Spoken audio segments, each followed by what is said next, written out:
الحمد لله وحده والصلاة والسلام على من لا نبي بعده أما بعد فأعوذ بالله من الشيطان الرجيم بسم الله الرحمن الرحيم قل من يكلؤكم بالليل والنهار من الرحمن بل هم عن ذكر ربهم معرضون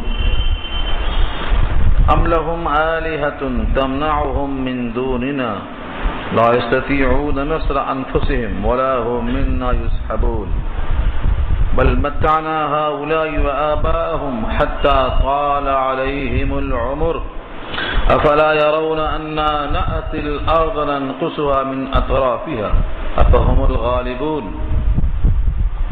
إلى آخر الآية. صدق الله العلي العظيم وصدق رسوله النبي الكريم ونحن على ذلك من الشاهدين والشاكرين. اللهم ألهمنا رشدنا وأعذنا من شرور أنفسنا. اللهم وفقنا لما تحب وترضى من القول والفعل والنية. رب اشرح لي صدري ويسر لي أمري واحلل عقدة من لساني يفقهوا قولي. آمین یا رب العالمین. محترم حضرات، معزز سامعین، محترم خواتین، میری ماں اور بہنوں، ملی بھائیوں، پیارے بچوں،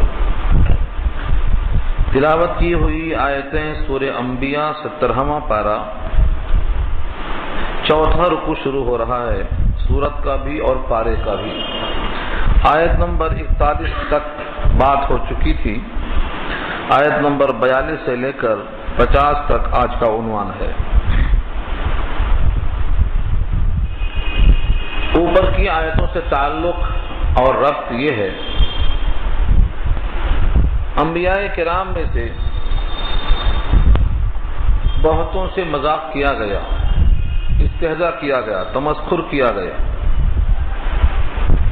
اور جس چیز کے ذریعے سے ان کا مذاق کیا گیا اللہ نے اسی چیز کو ان کے لیے عذاب کا ذریعہ بنا دیا، اسی چیز نے ان کو گھیر لیا. اور جب وہ اللہ کا عذاب آیا تو وہ اپنا دفاع نہیں کر سکے، ان کو اللہ کے عذاب نے پکڑ لیا. اب اس آیت میں کہا جا رہا ہے، جو اگلی آیت آ رہی ہے، کہ اگر تم کو اس کا اعتراف نہیں ہے کہ رحمان تمہاری دیکھ بھال کرتے ہیں، اگر وہ دیکھ بھال نہ کریں تو تم کو رحمان کے عذاب سے بچانے والا کوئی نہیں. اسی چیز کو دوسرے انداز سے سوالیہ انداز اختیار کیا گیا. سوال یہ کیا گیا، قل آپ کہہ دیجئے، من یکلؤکم تمہاری نگرانی کون کرتا ہے، تمہاری دیکھ بھال کون کرتا ہے. من کے معنی کون، اور یکلؤکم کم کے معنی تم، اور یکلؤ فعل مضارع ہے. کلا یکلؤ کے معنی دیکھ بھال کرنا، نگرانی کرنا، ہلاکت سے بچانا، مصیبتیں آفتیں نہ آنے دینا. من کون ہے وہ؟ باللیل والنہار رات میں اور دن میں، من الرحمن رحمان سے، یعنی رحمان کے عذاب سے. رحمان کے عذاب سے تم کو بچانے والا کون ہے؟ ظاہر یہ ہے کہ کائنات میں کس کا نام لے سکتے ہیں؟ ایک خدا، دو خدا کی پرستش نہیں ہو رہی ہے، ہزاروں لاکھوں خداؤں کی پرستش ہو رہی ہے. لیکن ایسے مصیبت کے موقع پر کس کا نام لیا جائے؟ قرآن نے تو اعلان کیا ہے کہ بہتوں کو پکارنے والے جب کشتی ڈوبتی ہے تو صرف اللہ کو پکارتے ہیں، اور جب کشتی نجات سے ہمکنار ہو جاتی ہے تو پھر اللہ کو بھول کر غیر اللہ کو شروع کرتے ہیں. یہاں وہی سوال کیا گیا ہے کہ بتاؤ رات اور دن میں رحمان کے عذاب سے تمہاری حفاظت کون کرتا ہے؟ اس کے جواب میں آپ کو کوئی چیز سمجھ میں نہیں آئے گی، سب کے سب خاموش ہو جائیں گے. پھر جب کوئی دوسرا بچانے والا نہیں ہے تو یہ اتنی بڑی نشانی ہے جس میں غور کرنا چاہیے کہ جب بچانے والا ایک ہے تو معبود ایک ہی ہوا. اس لیے آگے کہا، بل ہم بلکہ وہ لوگ عن ذکر ربہم معرضون اپنے رب کے ذکر سے روگردانی کر رہے ہیں. معرضون اعراض سے، اعراض کے معنی توجہ ہی نہ کرنا، ادھر دیکھنا ہی نہیں. یعنی کون حفاظت کرتا ہے اور کون مارتا ہے اور کون بچاتا ہے، اس طرف دماغ جاتا ہی نہیں. اعراض کیے جا رہے ہیں۔ یہاں سے ایک سوال اور دوسرا ہوتا ہے، ام لہم آلہۃ تمنعہم من دوننا، کیا ان کے پاس کچھ ایسے معبود ہیں جو ان کو بچاتے ہوں ہمارے عذاب سے ہمارے علاوہ؟ کوئی اور ہیں؟ ام لہم، یا ان کے لیے، آلہۃ، الہ کی جمع، معبود ہیں، تمنعہم کہ وہ ان کو روکتے ہوں بچاتے ہوں، من دوننا ہمارے علاوہ سے، ہماری ذات کو چھوڑ کر بقیہ جتنے لوگوں کو یہ معبود سمجھتے ہیں ان میں کوئی ایسا ہے جو بچا لے عذاب سے؟ رب کریم اس کی خود توضیح کرتے ہوئے فرماتے ہیں بچاتے تو کیا، خود ان کا وجود بھی، خود ان کی اپنی حفاظت بھی ان کے ہاتھ میں نہیں ہے۔ آگے فرمایا لا یستطیعون نصر انفسہم، نصر انفسہم، خود اپنے وجود کی مدد کی استطاعت وہ نہیں رکھتے، لا یستطیعون، استطاعت نہیں رکھتے، طاقت نہیں رکھتے، قدرت نہیں رکھتے، نصر مدد، انفسہم اپنے آپ کی۔ کائنات میں جن کے بارے میں نسبت ہے کہ یہ کچھ کرتے ہیں، ان تمام پر یہ چشمہ ہوتا ہے کہ وہ اپنی حفاظت خود کرنے پر قادر نہیں۔ وَلَا هُم مِّنَّا يُسْحَبُونَ، اور نہ وہ ہماری طرف سے صحبت دیے جاتے ہیں، رفاقت دیے جاتے ہیں۔ یسحبون اصل میں صحبت سے بنا ہے، صحیبہ، ساتھ رہنا۔ حضرت ابن عباس رضی اللہ عنہ فرماتے ہیں یسحبون کے معنی صحبت دیے جاتے ہیں، یعنی ساتھ رکھے جاتے ہیں، یعنی وہ اتنے بڑے نہیں ہیں کہ ان کی حفاظت کی جائے، ان کو ساتھ رکھا جائے، ان کو اللہ کی طرف سے کوئی صحبت حاصل نہیں ہے، یعنی ہمارے مقابل میں ان کا کوئی ساتھی ہی نہیں۔ اب سوال یہ ہے کہ جب اتنے بے بس ہیں یہ، تو ان کے پیچھے لوگ پڑے کیوں ہیں؟ ایک زمانے سے ان کی پرستش ہو رہی ہے، اللہ واحد کو فراموش کر کے یا ایسے بے بس لوگوں کی پرستش میں، ان کے سامنے تذلل میں، عاجزی میں آخر کیوں لگے ہیں؟ جب وہ اپنا وجود سنبھالنے کے قادر نہیں، ان کو اللہ کی پناہ حاصل نہیں، اللہ کی صحبت حاصل نہیں، وہ کسی کا عذاب روکنے پر قادر نہیں، تو پھر آج تک لوگوں کے سامنے اس کا بھرم کیوں باقی ہے؟ وہ ان کی پرستش میں کیوں لگے ہوئے ہیں؟ ان سے بیزار اب تک کیوں نہیں ہو گئے؟ یہ سوال کیا ہے قرآن کریم نے۔ اس کا ایک جواب یہ ہے بل متعنا هؤلاء وآباءهم حتى طال عليهم العمر، یہ ہے اس کی وجہ، ہم نے ان کو دنیا میں مزہ، آسانیاں، اسباب عیش، ان کو بھی اور ان کے آبا و اجداد کو بھی پشتہا پشت سے اتنا دیتے چلے آ رہے ہیں کہ یہ سمجھتے ہیں کہ یہ اسباب عیش ہمارا حق ہے، ایسا ملتا ہی رہے گا، نیچرل ہے، قدرت ہے، ہم ایسا بڑے ہوتے رہیں گے، ایسا ہم کھاتے رہیں گے۔ طویل زمانے تک ان کو ان نعمتوں کا میسر ہونا، اس نے ان کو غافل کر دیا ہے رب کریم سے۔ جیسا دوسری آیت میں کہا تھا ما غرک بربک الکریم، تم کو رب کریم سے کس نے غافل کر دیا؟ جواب میں کہا غرنی کرم الکریم، کریم کے کرم نے ہم کو غافل کر دیا۔ اگر قدم قدم پہ مواخذہ ہوتا تو غفلت نہ ہوتی۔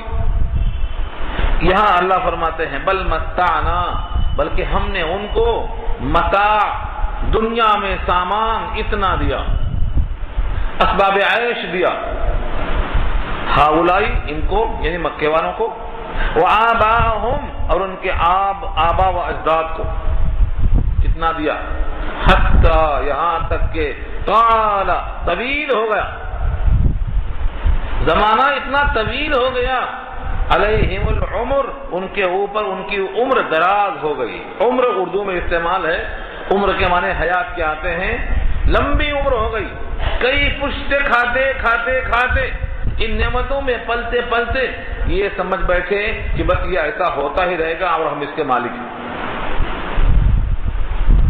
مکے والوں سے خصوصاً اور سارے انسانوں سے عموماً آگے کی بات واضح طور پر پہنچائی جا رہی ہے، افلا یرون، کیا وہ لوگ دیکھتے نہیں؟ آنکھوں سے نہیں، دل کی آنکھوں سے، جس کا نام ہے بصیرت۔ ان آنکھوں سے کیا وہ دیکھتے نہیں؟ پہلے آنکھیں جو سر کی آنکھیں ہیں یہ اندھی نہیں ہوتی، پہلے دل کی آنکھیں اندھی ہوتی ہیں۔ ولکن تعمل قلوب التی فی الصدور، جو آنکھیں سینے میں ہیں پہلے وہ اندھی ہوتی ہیں۔ یہاں وہی مراد ہے، افلا یرون، کیا ان کو نظر نہیں آتا؟ کیا وہ دیکھتے نہیں؟ انا، کہ بے شک ہم، نأتی الارض ننقصها، چلے آ رہے ہیں زمین کو ان کے اطراف سے کم کرتے ہوئے، ان کا عرصہ حیات تنگ کرتے ہوئے۔ مکے میں پہلے ایک اللہ کو پکارنے والے آئے، ان کے بعد 2 ہوئے، 3 ہوئے، 4 ہوئے، 5 ہوئے، دھیرے دھیرے دھیرے اللہ کے نام لیوا مکے میں بڑھتے گئے۔ اس طرح ایک گھر میں ایمان، 2 گھر میں، 3 گھر میں، ان کی زمین تو تنگ ہو گئی۔ یہاں تک کہ جب مکہ فتح ہوا تو مکے کی ساری زمین اللہ کے لیے خاص کر دی گئی، کفار کو موقع نہیں ہرانے کا۔ اور یہ آج نہیں، کل نہیں، دھیرے دھیرے صحابے کے زمانے میں اسلام کا سیلاب بڑھتا گیا اور کفر کی زمین تنگ ہوتی گئی۔ اور یہ آپس کا اگر اختلاف نہ ہوتا تو یہ سیلاب رکنے والا کوئی نہیں تھا۔ یہاں یہی مراد ہے، کیا وہ لوگ دیکھتے نہیں کہ ہم زمین کو فتوحات اسلامیہ کے ذریعے سے ان کے اطراف سے کم کرتے چلے جا رہے ہیں۔ ننقصها من اطرافها، اطراف جو اردو میں استعمال ہے یہاں وہی اطراف ہے، دوسرا نہیں ہے۔ اطراف طرف کی جمع ہے، طرف مانے کنارہ، اطراف کہتے ہیں کنارے سے۔ ہم ان کے کنارے سے زمین کو ان کے اوپر تنگ کرتے ہوئے آ رہے ہیں۔ پہلے بیت اللہ سے باہر نکلے، اس کے بعد مکۃ اللہ سے باہر نکلے، اس کے بعد مدینہ سے باہر نکلے، اس کے بعد جزیرۃ العرب سے باہر نکلے۔ اس طرح سے 22 لاکھ مربع میل کی حکومت اسلام کے ماتحت آئی، بڑھتا چلا گیا اسلام۔ تو کیا یہ لوگ جو گھٹتے جا رہے ہیں یہ غالب ہونے والے ہیں یا مغلوب ہونے والے ہیں؟ کیا ان کو نظر نہیں آتا؟ اس لیے آگے سوال کیا، افہم الغالبون، کیا پس وہ لوگ غالب ہونے والے ہیں جن کی زمین تنگ ہو رہی ہے، جن کے افراد کم ہو رہے ہیں، جن کی عددی قوت ختم ہو رہی ہے؟ یہ تو انسان جانتا ہے کہ جس کی زمین تنگ ہوتی ہے وہ مغلوب ہونے والا ہے، اور جس کی زمین بڑھتی ہے وہ غالب ہونے والا ہے۔ ان الارض للہ، ساری زمین اللہ کی ہے، یورثها من یشاء، وہ جس کو چاہے گا بنائے گا وارث۔ اس لیے مکے والوں کا یہ گھمنڈ ختم ہونا چاہیے کہ یہ غالب ہونے والے نہیں ہیں، بلکہ ان کی زمین دھیرے دھیرے تنگ ہوگی۔ یہاں تک کہ مکے کے قریش کے سردار جب 8 ہجری مکہ فتح ہوا تو ابو سفیان جو اس وقت تک اسلام میں داخل نہیں ہوئے تھے، کفر کی کمان ان کے ہاتھ میں تھی، ان کو سوائے مکہ چھوڑ کر طائف جانے کے کوئی راستہ نظر نہیں آیا۔ تفصیل پڑھیے آپ، بعض صحابہ کرام ان کے دوست تھے، انہوں نے کہا اللہ کے نبی کے پاس چلو، ان کا دامن رحمت بہت وسیع ہے، مکہ چھوڑ کر جانے کے بجائے اسلام کے دامن میں آ جاؤ۔ انہوں نے شوق دلایا اور واپس تشریف لائے۔ تو یہ بتانا مقصود ہے کفار قریش کو کہ تم غالب نہیں ہو سکتے۔ قل انما انذرکم بالوحی ولا يسمع الصم الدعاء اذا ما ينذرون۔ اس میں 2 باتیں ہیں، ایک تو یہ کہ ہم جو کچھ تمہیں کہہ رہے ہیں یہ خود سے نہیں کہہ رہے ہیں، قل آپ کہہ دیجئے، یہ جملہ اللہ کی طرف سے نبی کو حکم ہے، آپ کہہ دیجئے تاکہ ان کو معلوم ہو جائے کہ آپ خود سے نہیں کہہ رہے ہیں بلکہ اللہ نے آپ سے کہلوایا ہے۔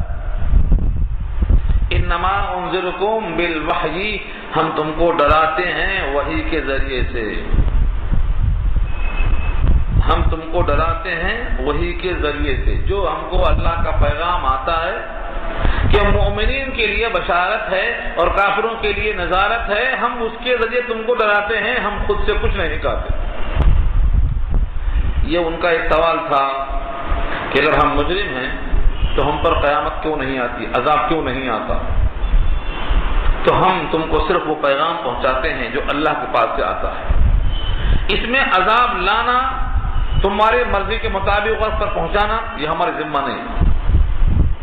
وَلَا يَسْمَعُ الصُّمُّ الدُّعَاء، اور نہیں سنتے ہیں بہرے دعا مانے پکار، اصل میں دعا بنا ہے دعا سے، دعا کے معنی آتے ہیں پکارنا، داعی کہتے ہیں پکارنے والے کو، اور مدعو جس کو پکار کر بلایا جائے، تو دعا مطلق پکارنے کو کہا جاتا ہے۔ جب کسی کو آواز لگائیں تو اس کو دعا کہیں گے، یہاں وہی دعا ہے۔ وَلَا يَسْمَعُ الصُّمُّ، اور بہرا نہیں سنتا ہے دعا کو یعنی پکار کو، اِذَا مَا يُنذَرُونَ، جب ان کو ڈرایا جائے، اذا جب، ما اس وقت، ينذرون ڈرایا جائے، یا ما کے معنی الذی کے ہیں، یا اس عذاب سے جس سے ڈرایا جائے، یہ بہرے سنتے نہیں۔ اذا ما ينذرون، ایک تو عذاب سے ڈرتے نہیں، اور دوسرے وہ عذاب کی طلب کرتے ہیں، لیکن اتنے ہمت والے ہونے کے باوجود اندر سے اتنے کمزور فسفسے بودے ہیں کہ عذاب کو کیا برداشت کرتے، اللہ کے عذاب کی ایک بھاپ بھی برداشت نہیں کر سکتے۔ وَلَئِن مَسَّتْهُمْ نَفْحَةٌ مِّنْ عَذَابِ رَبِّكَ، وَلَئِن، اور اگر، ان کے معنی اگر کے آتے ہیں، لیکن جو لام زبر لا ہے شروع میں یہ تاکید کے لیے ہے، اور البتہ اگر مستہم ان کو چھو جائے، مستا یا مستو کے معنی ٹچ کرنا، چھونا، کیا چھو جائے، عذاب، عذاب سے پہلے کیا کہا، نفحہ، نون فے ہا اور تا، نفحتن کے معنی آتے ہیں بھاپ، کس کی بھاپ، کہتے ہیں چاول کی بھاپ، روٹی کی بھاپ، روٹی پکاتے ہوئے روٹی پھوٹ گئی، اس کی بھاپ لگئی، چھالا آ گیا، تو گرم آگ براہ راست نہیں بلکہ اس سے جو ہیٹنگ ہوئی، جو گرمی ہوئی، اس کی ایک ہلکی سی بھاپ لگ گئی، اس کو نفحتن کہتے ہیں۔ تو یہ نفحہ کس کا ہے، فرمایا من عذاب ربک، وَلَئِن مَسَّتْهُمْ نَفْحَةٌ مِّنْ عَذَابِ رَبِّكَ، اور اگر چھو جائے ان کو آپ کے رب کے عذاب کی ایک بھاپ، ایک جھونکا، پورا عذاب تو کیا برداشت کریں گے، پورا عذاب آنے کے بعد قوم بولنے کے لائق نہیں رہتی، ہو تو ہوا کھو بیٹھتی، بجھ جاتی، ہمیشہ کے لیے نسیاں منسیہ ہو جاتی، ان کا ایک فرد باقی نہیں رہتا، پوری قوم ختم ہو جاتی، ان کا کوئی فرد ملتا نہیں۔ اللہ نے کہا فَهَلْ تَرَىٰ لَهُم مِّن بَاقِيَةٍ، کیا کوئی باقی ہے اس میں سے، تو جن پر عذاب آیا قوم عاد ہے، کوئی ان میں سے ایک فرد باقی ہے، نام و نشان نہیں ہے، تو عذاب تو کیا برداشت کریں گے، یہ اللہ کے عذاب کی ایک بھاپ، ایک ہلکا سا جھونکا لگ جائے، لَيَقُولُنَّ، تو ضرور بے ضرور کہنے لگیں گے، یا ویلنا، آئے ہماری خرابی، اِنَّا كُنَّا ظَالِمِينَ، بے شک ہم واقعی ظالم تھے۔ تو یہ کب بھگتتے ہیں، ان کو احساس کب ہوتا ہے، جب ان کو ہلکا سا عذاب چھو جاتا ہے، عذاب کی بھاپ ان کو لگ جاتی ہے، تب تک یہ نہیں کہیں گے۔ لیکن لَيَقُولُنَّ میں لام تاکید ہے شروع میں، اور آخر میں نون مشدد ہے، لَيَقُولُنَّ، تو ضرور بھی ضرور کہنے لگے، یا ویلنا، ہائے ہماری کمبختی، ہائے ہماری خرابی، انا، بے شک ہم، کننا، تھے، ظالمین، خطا کار تھے، واقعی ہم غلطی پر تھے، ہماری غلطی کا یہ عالم ہے جس کی وجہ سے ہم پر اللہ کی طرف سے عذاب آیا۔ یہ کفار مکہ ہے، جب عذاب آتا ہے تو اللہ کی طرف متوجہ ہو کر اپنے ظلم کا اعتراف کر لیتے ہیں، لیکن اب ظلم کا اعتراف کرنے سے کچھ حاصل نہیں۔ دیکھو فرعون نے ظلم اٹھایا تھا، لیکن جب پانی میں غرق ہونے لگا تو اپنے ایمان کا اظہار کرتا ہے، قبول ہوا، اللہ کہتے ہیں آن اب لایا ایمان، اب تیرا ایمان قابل قبول نہیں۔ تو غرغرہ موت سے پہلے، عذاب میں مبتلا ہونے سے پہلے ایمان لانا ہے۔ یہاں سے ایک اشکال یہ بھی ہوتا ہے کہ بہت سے لوگ ظالم ہیں، ان کے ظلم کو ناپا اور تولا کیسے جائے گا، کیا ممکن ہے یہ؟ ان کا ظلم، ہر قسم کا ظلم ہے، ان تمام کے ظلم کو تولا جائے گا، کیسے حساب دیا جائے گا، سزا کیسے دی جائے گی، ہزاروں لاکھوں کروڑوں انسان ہیں۔ اللہ نے یہاں پیغام دے دیا کہ ہم انصاف کے لیے ترازو میں رکھیں گے۔ یہ آیت نمبر 47 تولنے والے اور تولے جانے والے ان اعمال کے لیے بہترین نص ہے۔ اچھی طرح سمجھ لیں، یہ قرآن کریم میں ایک ہی آیت نہیں ہے، اس مضمون کی بہت ساری آیتیں ہیں، میں کچھ نقل کرتا ہوں۔ پہلی اس آیت کو دیکھیں، وَنَزَعُ، اور ہم رکھیں گے۔ نزعو مضارع میں جمع متکلم کا صیغہ ہے، ہم رکھیں گے۔ حالانکہ قرآن کریم میں صیغہ واحد بھی آتا ہے، میں رکھوں گا، لیکن جہاں کہیں اللہ نے اپنے لیے جمع کا صیغہ استعمال کیا ہے وہ عظمت شان کے لیے، اظہار کے لیے، وَنَزَعُ، اور ہم رکھیں گے۔ الموازین میزان کی جمع ہے، میزان کہتے ہیں ترازو کو، موازین کا لفظ جمع ہے، تو کیا ترازویں بہت ہوں گی یا ایک ترازو ہوگی؟ یہ جمہور کے درمیان بحث آئی۔ بعض لوگ کہتے ہیں جب لفظ موازین یہاں موجود ہے اور موازین میزان کی جمع ہے تو کئی ترازویں ہوں گی، اس میں کیا کمال ہے، کیا احتمال ہے؟ کئی ترازویں ہوں گی، یا ایک آدمی کے کسی قسم کے اعمال الگ الگ ہوتے ہیں، ان کے کئی قسم کے اعمال کو تولنے کی کئی ترازویں ہوں گی۔ جیسے آپ کو بخار تولانا ہے تو بخار کا الگ میٹر ہے، کپڑا دیکھنا ہے تو الگ میٹر ہے، گوشت تولنا ہے تو الگ میٹر ہے، تیل لینا ہے تو الگ ترازو ہے۔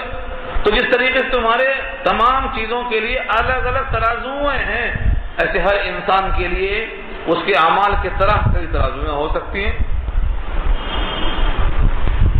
یہ قول ہے مفسرین میں سے بات کا، لیکن جمہور کہتے ہیں، جمہور کی رائے یہ ہے، علامہ قرطبی نقل کرتے ہیں کہ اللہ تعالیٰ نے ایک ہی ترازو رکھا ہے، اس ایک ترازو میں سب کے اعمال تولے جائیں گے اور ہر قسم کے اعمال تولے جائیں گے۔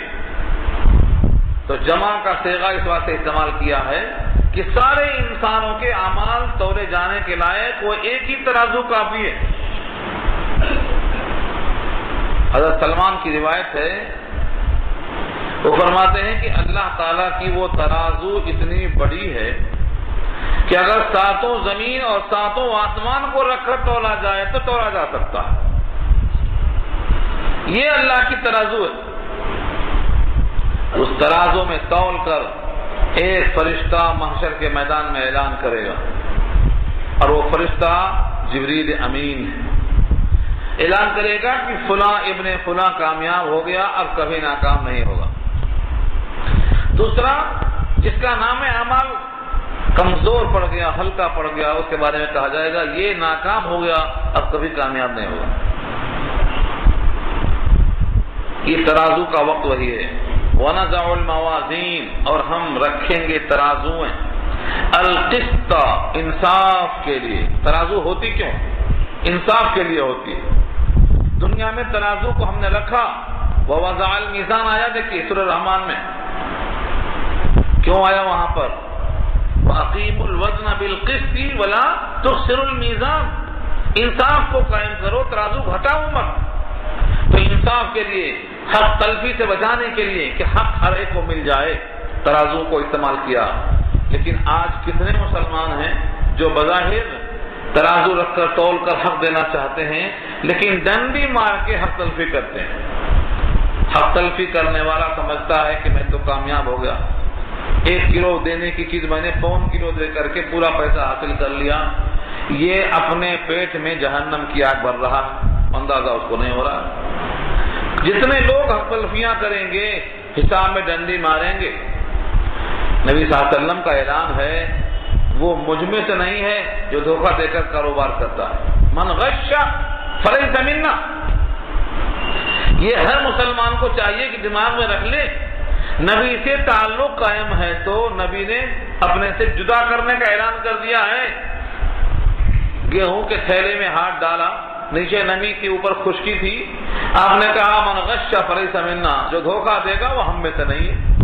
تو صرف گیہوں کے واسطے نہیں ہے، وہ آپ کا کوئی بھی کاروبار ہو، اگر آپ دھوکہ دے کے کمانا چاہیں گے تو اس میں برکت نہیں ہوگی، اس میں محاق آئے گا، مٹے گا وہ مال، سکون حاصل نہیں ہوگا، آپ کی صحت کے واسطے مفید نہیں ہوگا، بلکہ امراض پیدا کرے گا۔ اگر انسان دنیا میں بچ بھی گیا تو آخرت میں نہیں بچے گا۔ تو حق تلفی سے بچنے کے لیے یہاں فرمایا ہم ترازو قائم کریں گے انصاف کے لیے. کب؟ لیوم القیامہ، یعنی فی یوم القیامہ، قیامت کے دن میں. فلا تظلم نفس شیئا، تو کم نہیں کیا جائے گا کوئی بندہ کچھ بھی. فلا تظلم، ظلم نہیں کیا جائے گا. نفس، کوئی نفس. نفس پہ دو پیش تنوین ہے برائے تخلیق، یعنی دنیا میں کوئی انسان ہو وہ یہ نہ سمجھے کہ میں حقیر فقیر ہوں، بھلا میرا اعمال اللہ کیا تولیں گے، میری کیا حیثیت ہے کہ میرا اعمال تولا جائے گا، میرے اعمال میں کمی ہو گئی تو کون پوچھنے والا ہے میری طرف سے. ایسا نہیں. نفسن کی جو تنوین ہے دو پیش ہے، یہ انسان چھوٹا ہو بڑا ہو، امیر ہو غریب ہو، جاہل ہو شہری ہو، کوئی بھی ہو، نفسن میں اللہ واضح فرماتے ہیں کسی نفس پر ظلم نہیں ہوگا. آگے سے شیئن، شیئا مانے کچھ، پھر تنوین لگایا شیئن میں، یعنی کچھ بھی کسی قسم کا ظلم نہیں کیا جائے گا. رب کریم اس ظلم کی نفی کرنے کے لیے سب سے حقیر شے جو دانوں میں سب سے کم تر چھوٹا ہوتا ہے اس کی مثال اللہ نے خود دے دیا. وَإِن كَانَ مِثْقَالَ حَبَّةٍ مِّنْ خَرْدَلٍ أَتَيْنَا بِهَا وَكَفَىٰ بِنَا حَاسِبِينَ. اور اگر وہ تمہارا عمل انکانا، اگر وہ ہے کتنا، مثقال حبہ، حبتن کے معنی دانا، اور مثقال بنا ہے ثقل سے، دانے کے برابر، دانے کے وزن کے برابر. مثقال ثقل سے بنا ہے، جس کو ہم بولتے ہیں جیسے کلو کے برابر یا 100 گرام کے برابر. ایسے یہاں پر لفظ مثقال لایا گیا ہے دانے کے برابر. پھر دانا بھی کون سا؟ من خردل. خردل کہتے ہیں سرسوں کو، عربی میں خردل کہتے ہیں اور اردو میں اس کو سرسوں کہتے ہیں، ہندی میں رائی کہتے ہیں، رائی.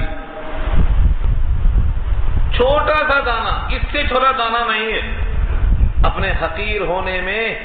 اس لیے اللہ نے اس دانے کی مثال دیا کہ اگر اس دانے کے وزن کے برابر تمہارا کوئی عمل ہے، اتینا بہا، ہم اس کو لائیں گے. رب کریم کا یہ اعلان کہ اس کو ہم لائیں گے بڑی اہمیت کی چیز ہے. اکثر و بیشتر لوگ فرشتوں کے لکھے جانے پر سمجھتے ہیں فرشتے لکھیں گے تو آئے گا، نہیں لکھیں گے تو نہیں آئے گا. اللہ فرماتے ہیں کہ وہ دانے کے برابر عمل اس کو ہم خود حاضر کریں گے. اور آگے وضاحت فرمایا وَكَفَىٰ بِنَا حَاسِبِينَ، اور ہم کافی ہیں حساب لینے کے لیے. کفا کافی، بنا ہمارے ساتھ، یعنی ہم ہیں کافی. حاسبین جمع ہے حاسب کی، حساب لینے والے. ساری کائنات کا حساب رب کریم خود لینے کی وجہ سے کافی، کسی اسٹاف اور عملے کی ضرورت نہیں ہے.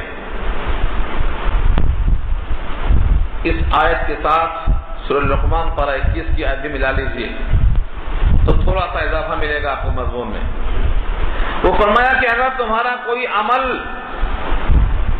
رائی کے دانے کے برابر ہے اور وہ کسی پتھر کی چٹان میں بند ہے، فَتَكُنْ فِي صَخْرَةٍ أَوْ فِي السَّمَاوَاتِ أَوْ فِي الْأَرْضِ يَأْتِ بِهَا اللَّهُ. اگر تمہارا کوئی عمل کسی پتھر کی چٹان میں ہے اور وہ چٹان ساتوں آسمان میں ساتوں زمین میں کہیں بھی ہے، یاتی بہ اللہ، اس کو اللہ لائیں گے. یہ لقمان حکیم نے اپنے بیٹے کو وصیت کی ہے سورہ لقمان پارہ 21 میں، وہ بھی حاضر کر دیں گے. اگر بندے کو یقین آ جائے کہ میرا ایک ایک عمل اللہ کے پاس آئے گا تو انسان عمل پر توجہ کرے گا. سورہ کہف میں آپ نے دیکھا ہوگا وَوَجَدُوا مَا عَمِلُوا حَاضِرًا وَلَا يَظْلِمُ رَبُّكَ أَحَدًا. جو انہوں نے عمل کیا ہے اس کو حاضر اور موجود پائیں گے. حاضر بھی اردو میں استعمال ہے اور موجود بھی استعمال ہے. وَوَجَدُوا پائیں گے، موجود پائیں گے، ما عملوا جو انہوں نے کیا ہے، حاضرہ حاضر. یعنی اگر وہ تمہارا عمل ایک تسبیح ہے سبحان اللہ تو ضائع نہیں ہوگا. زبان سے نکلی ہوئی ایک چھوٹی سی تسبیح جس کو ہم سمجھتے ہیں کہ یہ تو کیا ہوا، نہیں تو کیا ہوا. اس آیت کو امام بخاری نے اپنی کتاب بخاری شریف جس کا نام کیا ہے الجامع المسند الصحیح من امور رسول اللہ صلی اللہ علیہ وسلم من سننہ و ایامہ، اتنا لمبا نام ہے کیونکہ اس میں 8 چیزوں کو مرکوز کیا ہے۔ آخر میں امام بخاری اس آیت کو لا کر کے بتاتے ہیں کہ یہ عمل جو ہم کرتے ہیں بعینی یہی عمل ملے گا، یہی عمل اللہ دکھائی دیں گے۔ ایک فرقہ ہے معتزلہ، وہ کہتا ہے عمل کہیں نظر آتا ہے تو لیں گے کیسے؟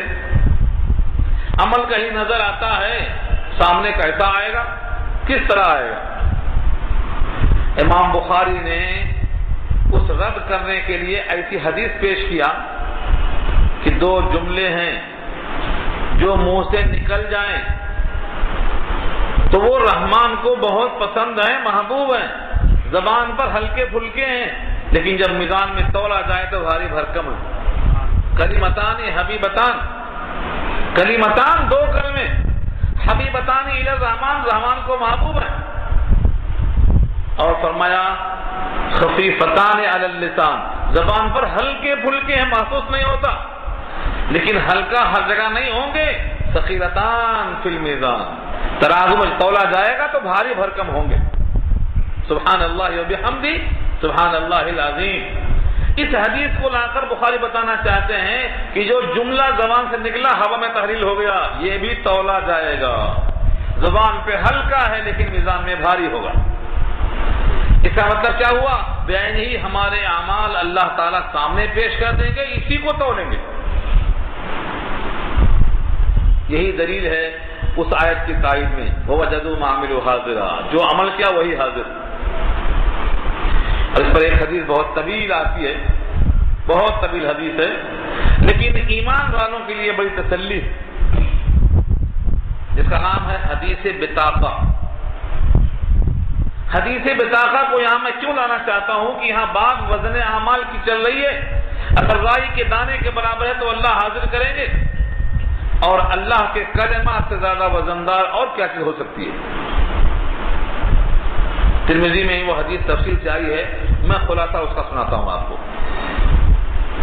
ایک بندہ جس کے گناہوں کے دفتر 99 ہوں گے، گناہ سے بھرے ہوں گے، وہ اللہ کے پاس جب لایا جائے گا تولنے کے لیے تو وہ کہے گا میرا کیا تولیں گے، میرے پاس ہے کیا؟ سارے گناہوں سے بھرے ہوئے دفتر ہیں۔ اللہ فرمائیں گے کہ تم پر ظلم نہیں کیا جائے گا، گناہوں کے اس کے پورے دفتر کو ایک پلڑے میں رکھا جائے گا، اور دوسرا پلڑا جس میں نیکیاں تھی ہی نہیں، لیکن ایک پرزہ اس پر اڑتا ہوا آئے گا اور پڑ جائے گا۔ اس پرزے پر لکھا ہوگا لا الہ الا اللہ، لا الہ الا اللہ۔ اس پرزے کے پلڑے میں آتے ہی اس کا اتنا وزن ہو جائے گا کہ 99 دفتر گناہوں کے وہ ہلکے ہو کر اٹھ جائیں گے۔ یہ بندہ پوچھے گا رب کریم یہ کون سی نیکی ہے جس نے گناہوں کو ہلکا کر دیا؟ کہا تم نے دل کی گہرائیوں سے کبھی ایک بار لا الہ الا اللہ کا اقرار کیا تھا، یہ وہ کلمہ ہے تو زبان سے نکل گیا، فضاؤں میں تحلیل ہو گیا، ہم سمجھتے ہیں معدوم ہو گیا، اب نظر نہیں آئے گا۔ یاد رکھو زبان سے نکلا ہوا ہر کلمہ، اگر وہ غیبت کا ہو یا چغلی کا ہو یا تہمت کا ہو یا بہتان تراشی کا ہو، وہ ایک ایک کلمہ ہمارا ہواؤں میں تحریر ہو کر ختم نہیں ہونے والا ہے۔ سورہ قاف پارہ 26 میں اللہ کا اعلان ہے ما یلفظ من قول الا لدیہ رقیب عتید، جو بھی زبان سے لفظ نکلتا ہے اس کے پاس ہمارا ایک فرشتہ نگہبانی کرتے تیار ہے، اخذ کر لیتا ہے۔ رقیب کے معنی تیار، منتظر، اور عتید کے معنی چوکس ہے بالکل، کوئی جملہ ہمارا چھوٹ نہیں سکتا۔ یہ حدیث بطاقہ سنا کر یہ مطلب نہیں ہے کہ صرف کلمہ پڑھ لو باقی گناہ کرتے چلے جاؤ، یہ بتانا ہے کہ اللہ کا کلمہ کتنا وزندار ہے۔ آپ کو واقعہ یاد ہوگا حضرت موسیٰ نے اللہ سے کہا تھا میرے پروردگار مجھے کچھ ذکر بتائیے کہ میں آپ کی یاد کروں، آپ کو یاد رکھوں۔ اللہ نے کہا لا الہ الا اللہ پڑھ لیا کرو۔ ایسے موسیٰ نے کہا یہ تو سب پڑھتے ہیں، میں تو کچھ خصوصی چاہتا ہوں جو میرے لیے خاص آپ دیں۔ عام طور سے ہوتا یہ ہے کہ جو چیز عام ہوتی ہے لوگ اس کو ہلکا سمجھتے ہیں۔ اب اللہ کی نعمتوں میں سب سے عمدہ نعمت ہوا ہے، اس کے بغیر آدمی کی سانس بند ہو جائے، لیکن اس کو لوگ فری میں پاتے ہیں تو اس کا احساس نہیں ہے۔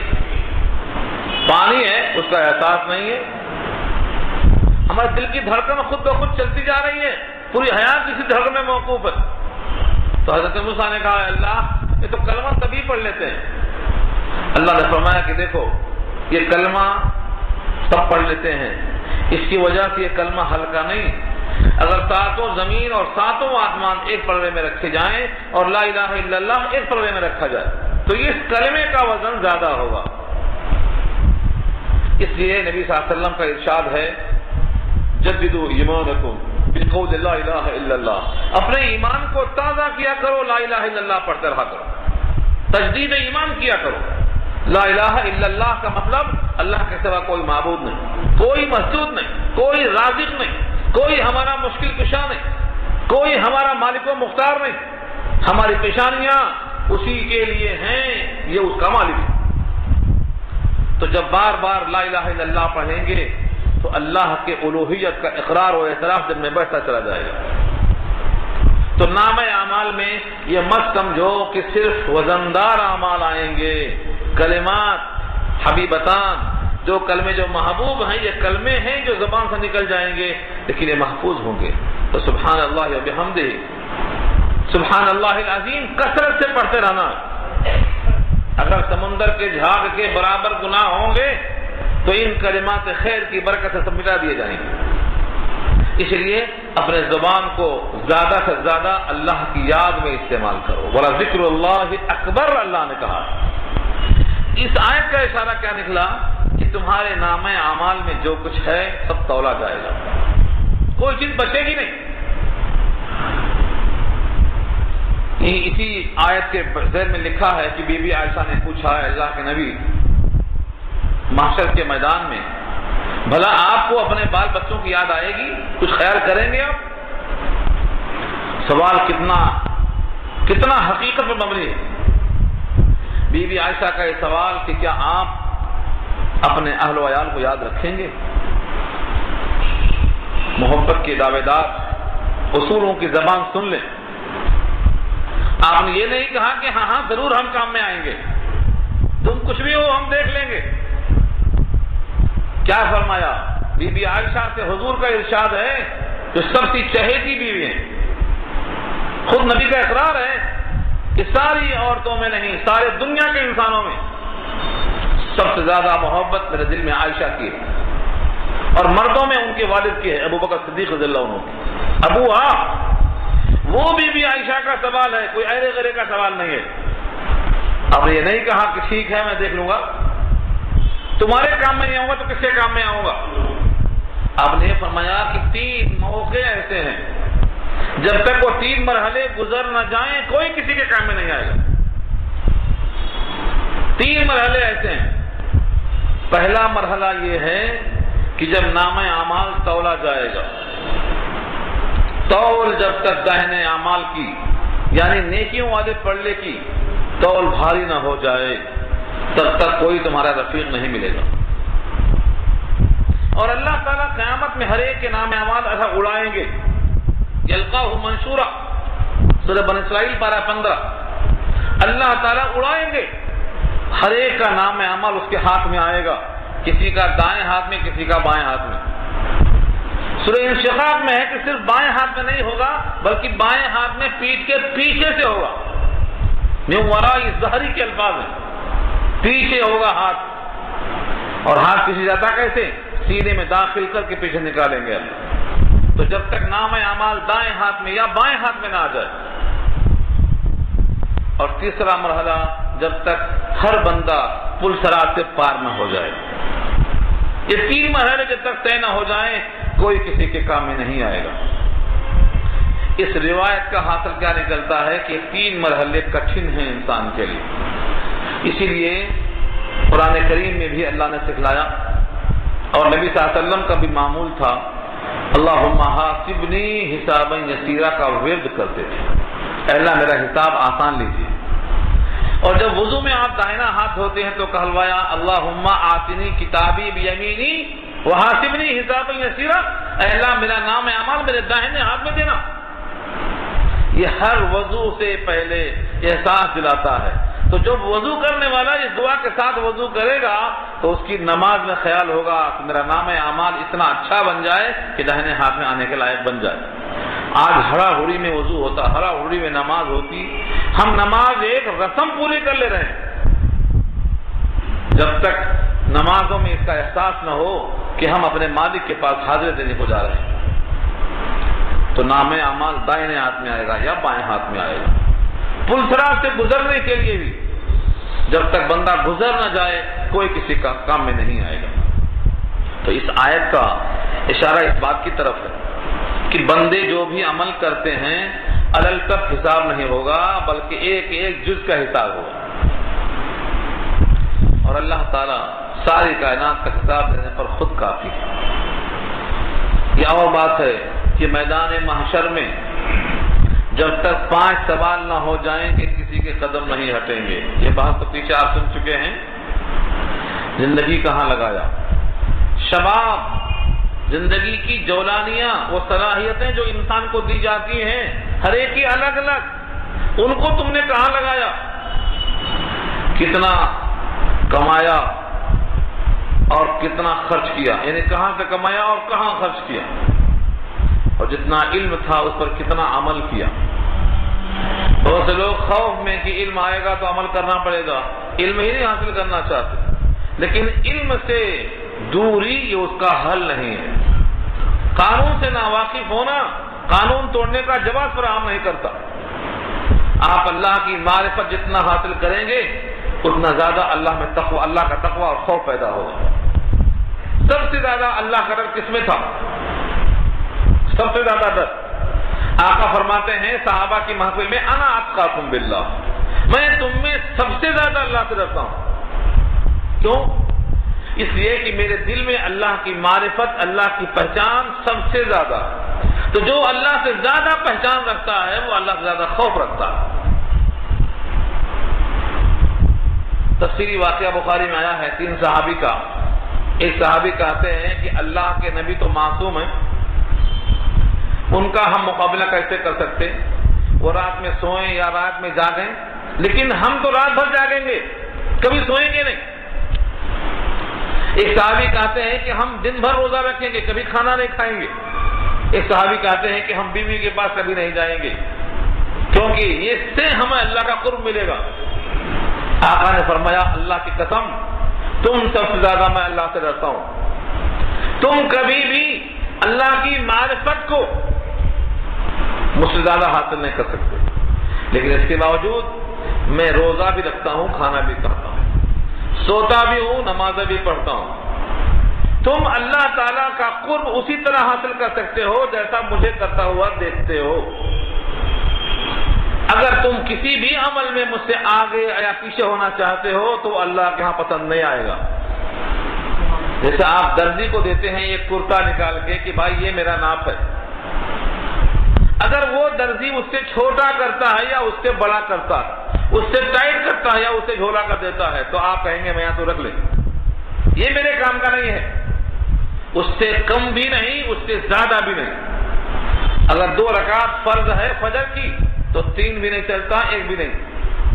مغرب کی 3 ہے تو 4 نہیں چلے گی۔ کیوں؟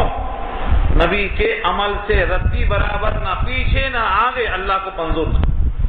اللہ نے کہا میرے لیے رضامندی کا نمونہ اور آئیڈیل چاہیے تو اللہ کے نبی کی حیات۔ اللہ کے نبی روزہ بھی رکھتے تھے، بیوی کے پاس جاتے تھے، کھانا بھی کھاتے تھے، بازار بھی جاتے تھے۔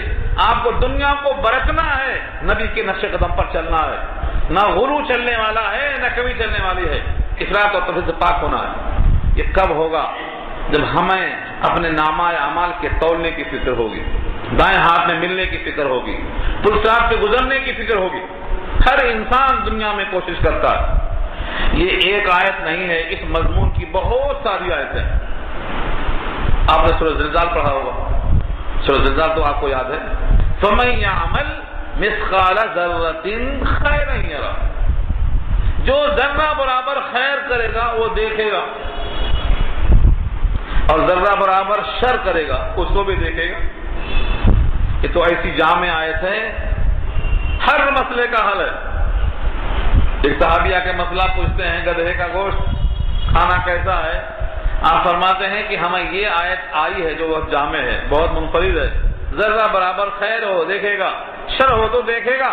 دل کے ارادے میں اگر اللہ کے قانون کی عظمت ہے، اللہ کے قانون کی پابندی کرنا چاہتا ہے تو یہ خیر دیکھے گا، اور ہیرا پھیری کرنا چاہتا ہے، دوسروں کے کندھے پر رکھ کر اٹھانا چاہتا ہے فائدہ، یہ بھی دیکھے گا، چلنے والا نہیں۔ تو اس آیت کا اشارہ اس بات کی طرف ہے کہ ہم ہر ایک کا عمل تولیں گے، اور جیسا وہ حقدار بنے گا ویسا اس کو صلہ ملے گا، کچھ کوتاہی نہیں کی جائے گی۔ اللہ تعالیٰ کسی بندے کے عمل کو ضائع نہیں کریں گے، ایک عمل ضائع نہیں ہوگا۔ وَلَن يَتِرَكُمْ أَعْمَالَكُمْ، سورہ محمد کی آیت ہے، تمہارے اعمال میں سے کچھ بھی کمی نہیں ہوگی۔ اس کے بعد ایک مثال دیا اللہ نے یہودیوں سے، چونکہ مکے والوں کا خطاب تھا، مکے والوں سے بات ہو رہی تھی، اور ان کو سکھانے والے کون تھے؟ یہودی۔ یہودی تورات کو مانتے تھے، حضرت موسیٰ کی نبوت کو مانتے تھے، لیکن قرآن کو نہیں مانتے تھے۔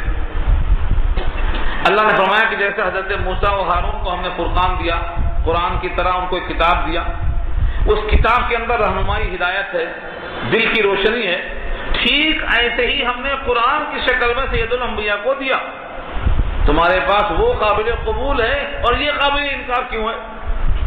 اس تشبیہ کے واسطے اگلی آیتیں دیکھیے، وَلَقَدْ آتَيْنَا مُوسَىٰ وَهَارُونَ الْفُرْقَانَ وَضِيَاءً وَذِكْرًا لِلْمُتَّقِينَ، اور البتہ تفصیل آپ سے پہلے آتینا دیا ہم نے موسیٰ کو، وہارون اور ہارون کو، ہارون کا ذکر طبعاً ہے، حقیقت میں دیا موسیٰ کو، لیکن جو موسیٰ کو دیا تھا ان کے دعاؤں کے طفیل میں اللہ نے حضرت ہارون کو بھی نبی منتخب کر لیا تھا، اور دونوں اس کتاب کو فالو کرتے تھے۔ الفرقان، فرقان کے معنی حق اور باطل میں فرق کرنے والی چیز، آگے واو ہے، فرقان کے بعد وضیان اور روشنی، اور یہ واو عطف کا جو ہوتا ہے یہ دو چیزوں کو الگ الگ بتاتا ہے، روٹی کھایا اور چاول کھایا، مطلب روٹی کے علاوہ کوئی اور چیز چاول ہے، اگر ایک ہی چیز ہوتی تو اس کو اور نہیں کرتا۔ تو اس واسطے بعض لوگوں نے کہا کہ یہاں پر فرقان سے مراد تورات ہے، تو پھر آگے جو ضیاء ہے اس سے کیا مراد لیا جائے گا؟ اس لیے اب فرقان سے مراد لیا ہے حضرت موسیٰ کی اللہ تعالیٰ نے قدم قدم پر رہنمائی کی، قدم قدم پر، جس کا ذکر تفصیل سورۃ طٰہٰ میں سن چکے ہیں۔ ان تمام مواقع میں جو اللہ کی مدد آئی، رہنمائی آئی، لاٹھی مار دو یہ ہو جائے گا، لاٹھی مار دو وہ ہو جائے گا، یہ اصل فرقان ہے، اللہ کی مدد۔ اور ایک قول یہ ہے کہ نہیں، فرقان سے مراد یہاں ذریعہ فرقان ہے، وہ ہے تورات، اور آگے کی جو دو چیزیں ہیں یہ اس کی صفت ہیں، یعنی ہم نے دیا موسیٰ اور ہارون کو فرقان یعنی فیصلہ کرنے والی کتاب، وضیاءً اور روشنی، دل کے لیے روشنی ہے، وذکراً اور نصیحت ہے، رہنمائی ہے، کس کے لیے؟ متقین، متقیوں کے لیے۔ جس طریقے سے تورات حق اور باطل میں فرق کرنے والی، دلوں کو روشنی دینے والی، انسانوں کو نصیحت دینے والی، متقیوں کے واسطے رہنمائی ہے، ٹھیک ایسے ہی ہم نے اس قرآن کریم کو فرقان بنایا ہے، نور بنایا ہے، ذکر بنایا ہے، نصیحت بنایا ہے۔ اگر وہ تمہیں قابل قبول ہے تو یہ بھی قابل قبول ہونا چاہیے۔ اب سوال یہ ہے کہ جن کے لیے نصیحت ہے وہ متقی ہیں، متقی ہیں کون؟ دو وصف بتایا رب کریم نے، الذین یخشون ربهم بالغیب وهم من الساعة مشفقون، الذین جو لوگ یخشون ڈرتے ہیں، ربهم اپنے رب سے، بالغیب بغیر دیکھے، یہ بالغیب کا ترجمہ بن دیکھے ایک لفظ میں بولنے کے لیے آسانی کے لیے ہے، ورنہ حقیقت یہ ہے اپنے رب سے ڈرتے ہیں بغیر دیکھے ہوئے، بغیر چکھے ہوئے، بغیر سونگھے ہوئے، بغیر چھوئے ہوئے. یعنی انسان کی جو قوت مدرکہ 5 قوتیں ہیں، ان میں سے کسی سے بھی وہ اللہ کا تعارف حاصل نہیں کر سکتا. ہاں، اللہ کی مصنوعات میں غور کر سکتا ہے. اللہ نے ایک عالم بنایا ہے، زمین اور آسمان، اس میں ہزاروں مخلوقات، ان میں غور و فکر کر کے بغیر دیکھے اپنے رب سے ڈرتا ہے. رب کو جانتا دیکھ کر نہیں، رب کو مانتا ہے دیکھ کر نہیں. وہ روایت یاد آتی ہے بار بار نبی صلی اللہ علیہ وسلم سے، جو روایتیں ایسی آتی ہیں تو ایمان والوں کو بڑی راحت ملتی ہے، تسلی ملتی ہے. جبریل امین نے اللہ سے بیان کیا کہ بندے جمع ہو کر آپ کی جنت طلب کرتے ہیں اور آپ کے جہنم سے ڈرتے ہیں، چاہے وہ عید کے موقع پر ہو یا عام موقع پر ہو. جب لوگ جمع ہو کر اللہ کی جنت طلب کرتے ہیں اور جہنم سے بچتے ہیں، اس پر یہ حدیث چسپاں ہوتی ہے اگرچہ کی بیان میں عید کے. اللہ تعالیٰ پوچھتے ہیں جبریل سے، کیا میرے بندوں نے جنت دیکھی ہے؟ کہا نہیں دیکھی ہے. کہا اگر دیکھ لیتے تو؟ کہا طلب بڑھ جاتی. میرے جہنم کو دیکھا ہے؟ کہا نہیں دیکھا. کہا اگر دیکھتے تو جہنم کا خوف اور بڑھ جاتا اور ڈر جاتے. اللہ فرماتے ہیں جن لوگوں نے مجھ سے جنت طلب کی ہے اور جہنم سے پناہ مانگی ہے، میرے جلال کی قسم کہ میں نے ان تمام کو معاف کر دیا. تو اللہ تعالیٰ سے بغیر دیکھے ڈرنا یہ یہاں مراد ہے. نمازیں کیوں پڑھتا ہے؟ اللہ کے خوف سے. زکات کیوں دیتا ہے؟ اللہ کے خوف سے. کسی فقیر کو جھڑک کر بات نہیں کرتا، کیوں؟ اللہ کے خوف سے. یتیم کا مال نہیں کھاتا، کیوں؟ اللہ کے خوف سے. دل میں ایک احساس ہو اپنے ایمان کا کہ اللہ میرے ساتھ ہے، اور جب میں اس کا حکم توڑوں گا تو سب سے پہلے وہ میرا مخالف ہو جائے گا.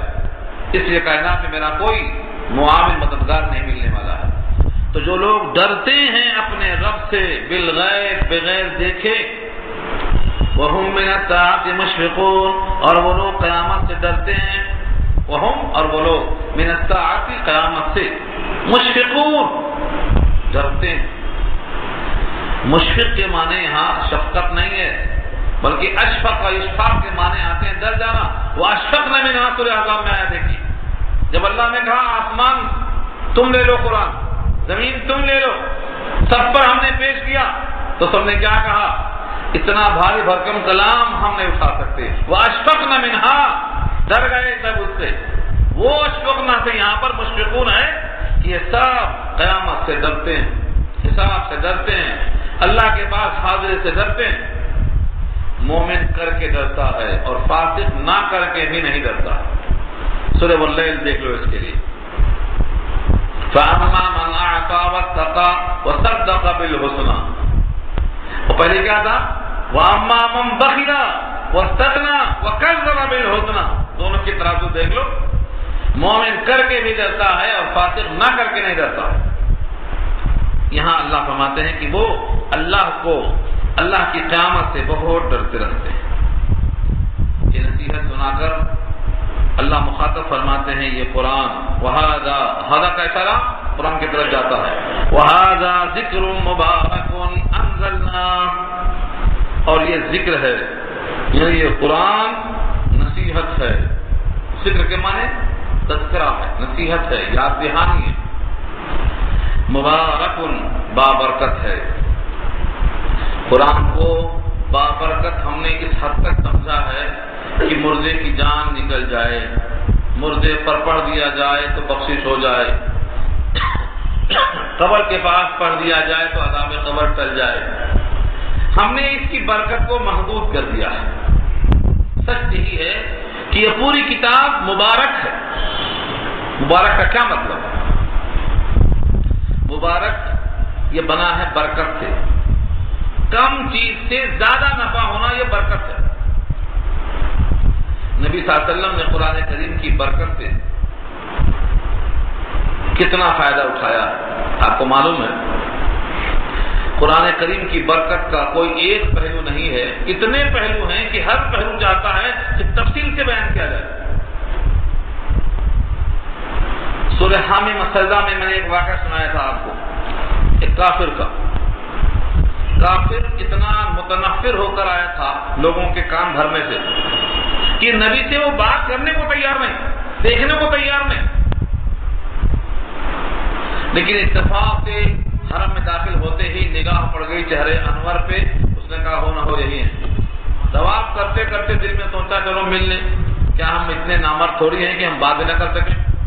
وہ بھی عرب ہیں، ہم بھی عرب ہیں، ہماری زبان بھی فصیح ہے، چلو بات کرنے میں کیا حرج ہے۔ آپ نے کیا کیا؟ صرف سورہ حامیم السجدہ کو اعوذ باللہ بسم اللہ کے ساتھ پڑھنا شروع کر دیا اور کچھ نہیں کیا۔ جب پہنچے فَإِنْ أَعْرَضُوا، اگر تم نے اعراض کیا، فَإِنْ أَعْرَضُوا فَقُلْ أَنذَرْتُكُمْ مِثْلَ صَاعِقَةِ عَادٍ وَثَمُودَ، جس طرح سے کڑک دار بجلیاں سمود پر عاد پر آئی تھی تم پر بھی آئیں گی۔ اس نے فوراً آپ کے منہ پہ ہاتھ رکھ دیا، کہا حسبک، بس کر بس کر۔ اس کی آنکھوں سے آنسو تھے، یہ اندر کا پورا کفر جو تنفر سے بھرا ہوا تھا یہ پگھل کر نکل پڑا۔ کس سے نکلا؟ نبی کی زبان سے جب قرآن نکلا۔ یہ برکت کا ایک پہلو ہے۔ آپ قرآن کے لفظوں کو پیش کیجئے، اثر ہونا یقینی، چاہے وہ بیمار ہو، چاہے وہ آصر زدہ ہو، چاہے وہ مقروض ہو، آپ پڑھ کر تو دیکھیے قرآن کریم کے لفظوں میں اللہ نے برکت رکھی ہے۔ اور ہاں یہ بھی واضح کر دوں، قرآن صرف لفظوں کا نام نہیں ہے۔ اصول کی کتابوں میں لکھا ہے قرآن کی تعریف میں النظم والمعنى جميعا، قرآن نام ہے لفظ اور معنی کے مجموعے کا۔ اس لیے اگر کوئی صرف معنی پڑھے نماز میں تو نماز نہیں ہوگی، لفظ اور معنی دونوں کا مجموعہ ہے۔ تو برکت پورا قرآن ہے، اپنے لفظ کے اعتبار سے، اپنے معنی کے اعتبار سے اس کو پڑھنے والا شفایاب ہوگا، بیماری سے بھی اور کفر سے بھی، حسد سے بھی، جلن سے بھی۔ آپ اس کو پڑھتے رہیے تو آپ کی قلب کا نقشہ بدل جائے گا۔ ایک کافر اگر کفر کو پگھل کر آنکھوں سے بہہ کر اسلام کی آغوش میں آ جاتا ہے تو جو کلمہ پڑھنے والا پہلے سے ہے اس کا دل کتنا صاف ہو جائے گا۔ اور یہ کوئی میری ذاتی رائے نہیں ہے۔ سید الانبیاء مکے میں 40 سال تھے لیکن قرآن نازل نہیں ہوا تھا تو آپ نے دعوتی کام شروع نہیں کیا، اور جب قرآن آیا تو تلاوتی کتاب کے ساتھ تعلیمی کتاب بھی آپ نے کیا۔ مناسک 3 باتیں اچھی طرح دیکھ لیں، تلاوتی کتاب، تعلیمی کتاب، تزکیہ قلب، یہ تینوں کام اللہ کے نبی کے ہیں، 3 جگہ قرآن بیان کرتا ہے۔ تو تعلیمی کتاب کیا ہے؟ اس سے لوگوں کی اصلاح ہوتی ہے، اللہ کی طرف متوجہ ہوتا بندہ۔ تو کتاب سراپا مبارک ہے۔ آپ بیمار کو پڑھیے، شفا ملتی۔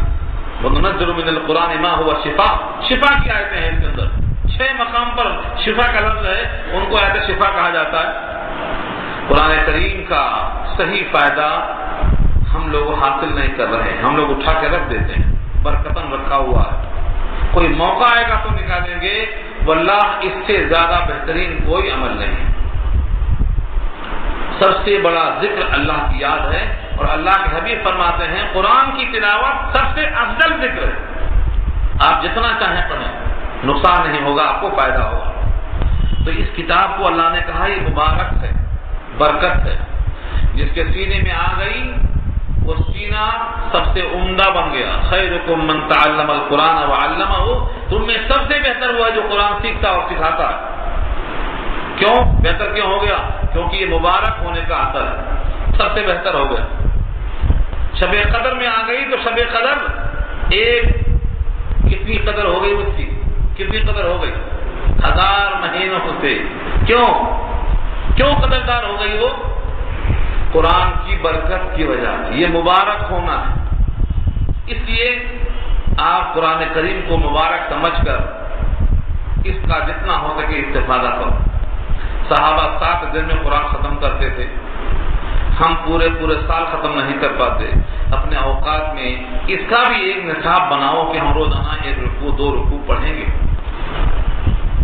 اور جو قرآن کو نہیں پڑھے گا وہ کسی درجے میں اعراض کا جرم کر رہا ہے۔ میں نے پہلے بھی کہا تھا سورۃ طٰہٰ کے حوالے سے، قرآن سے انکار کرنا یہ اعلیٰ درجے کا اعراض ہے، جرم ہے، لیکن اس کو نہ پڑھنا یہ بھی اتل ما اوحی کے خلاف ہے، اور اس کو صحیح نہ پڑھنا، غلط پڑھنا یہ قرآن کی حق تلفی ہے، اور سمجھنے کی کوشش نہ کرنا یہ غفلت ہے، اور سمجھ کر بھی عمل نہ کرنا مخالفت ہے، اور لوگوں تک نہ پہنچانا یہ بھی اعراض کی ایک شکل ہے۔ تو مبارک ہونے کا مطلب تو یہ تھا کہ ہم صحیح پڑھتے، صحیح پڑھاتے، عمل کرتے۔ اور اللہ تو فرماتے ہیں بہت تاکید کے ساتھ، انزلنا، ہم نے اس کو اتارا ہے۔ اگر تم ہماری عظمت کو جانتے ہو تو سمجھ لو کہ اس کتاب کو ہم نے بھیجا۔ اب کتنا اس کی کتاب کی عظمت ہونا چاہیے۔ اسی لیے ساری کائنات میں اس کتاب کو اتارنے کی جگہ نہیں ملی، قلب مصطفیٰ پر نازل کیا۔ قلب مصطفیٰ کی عظمت دیکھو کہ ساری کائنات میں کوئی چیز نہیں ہے جو اس کلام اللہ کے بوجھ کو برداشت کر سکے۔ پھر آپ کا دل جسم کا پورا بادشاہ ہوتا ہے، وہ اللہ تعالیٰ کی وحی کو برداشت کرتا ہے۔ اگر سے اونٹنی پر بیٹھتے ہیں تو اونٹنی بیٹھ جاتی ہے، زبان نکال دیتی ہے۔ صحابی کی ران پہ سر رکھے ہیں تو ران ٹوٹنے کے قریب ہو جاتی ہے۔ تو یہ کتاب کو ہم نے نازل کیا ہے، تم دیکھو تو بھیجنے والا کون ہے، اور لانے والا کس شان سے آیا ہے؟ جبریل امین، جس کے 600 بازو ہیں، لا یاتیہ الباطل من بین یدیہ ولا من خلفہ، باطل تو دائیں سے بائیں سے آنے کی ہمت نہیں کرتا۔ تو اللہ نے بھیجا، رب العالمین ہے وہ، اور لانے والے روح الامین ہیں، اور جس پر نازل کیا ہے وہ رحمت للعالمین ہے۔ اب یہ کتاب کے مبارک ہونے میں کیا شبہ ہے؟ اس لیے اس کتاب کو نقیہ سمجھو، اور اس کتاب کے پیچھے پڑ جاؤ، اس کا ایک ایک حرف اپنے قلب میں بسا لو۔ اس لیے آگے اللہ خود فرماتے ہیں، سوال کرتے ہیں، افانتم لہ منکرون، کیا پس تم اس کے لیے انکار کرو گے؟ ہمارا بھیجا ہوا ہے، برکت والا ہے، نصیحت سے بھرا ہوا ہے، کیا تم اس کا اب بھی انکار کرو گے؟ افانتم لہ منکرون، کیا تم اس کا انکار کرو گے؟ یہ رکوع الحمدللہ پورا ہوا۔ آگے انکار کرنے والوں کا کیا حشر ہوگا، حضرت ابراہیم کا واقعہ لا کر کے اس کی مثال دی جا رہی ہے۔ یہ گفتگو انشاءاللہ آئندہ دعا